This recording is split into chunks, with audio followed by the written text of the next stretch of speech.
तर नमस्कार मित्रांनो, आजच्या व्हिडिओमध्ये आपण बघणार आहे की डाउनलोड कसं करायचं आधार कार्ड. तर त्यासाठी तुम्हाला UIDAI वेबसाईट वरती जायचं आहे. वेबसाईट वरती गेल्यानंतर तुम्हाला जे आहे लॉग इन करायचं आहे. तर लॉग इन करण्यासाठी सिंपल राईट हँड साईडला लॉग इनचं बटन तुम्हाला दिसतंय बघा. त्या लॉग इनच्या बटनावरती तुम्हाला क्लिक करायचं आहे. लॉग इनच्या बटनावरती क्लिक केल्यानंतर ना तुम्हाला जे आहे इथं तुमचा आधार नंबर कॅपचा विचाराल. तर तुम्हाला काय करायचं, इथं तुमचा आधार नंबर वरती त्या बॉक्समध्ये टाकायचा आहे.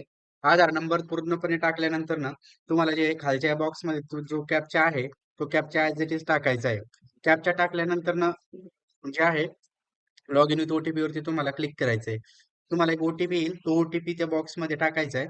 ओटीपी टाकल्यानंतर लॉग इन वरती क्लिक करायचं आहे. लॉग इन वरती क्लिक केल्यानंतर इथं भरपूर सारे ऑप्शन तुम्हाला दिसतील बघा. तर त्यामध्ये तुम्हाला जे आहे ते डाउनलोड आधार कार्ड वरती क्लिक करायचंय. त्याच्यावरती क्लिक केल्यानंतर ना तुम्हाला जे आहे तुमच्या आधारचे सगळे डिटेल आणि फोटो इथं दिसेल. खाली तुम्हाला जे आहे डाउनलोडचं एक ऑप्शन दिसतंय बघा. त्या डाउनलोडच्या ऑप्शन वरती तुम्हाला क्लिक करायचंय. क्लिक केल्यानंतर ना तुम्हाला मेसेज येईल की तुमचं आधार कार्ड जे आहे ते सक्सेसफुली डाउनलोड झालेलं आहे. तर ते तुम्ही तुम्ही ओपन करून बघू शकता. तर ओपन करून त्याचा जो पासवर्ड असतो तो तुमचे नावाचे पहिले 4 अक्षर कॅपिटल मध्ये आणि तुमची डेट ऑफ बर्थ. ठीक आहे. तर याच्यासाठी व्हिडिओ पण बनवलेला आहे, तुम्ही बघू शकता. आणि इथं पण बघू शकता त्यांनी कॉम्बिनेशन दिलेलं आहे.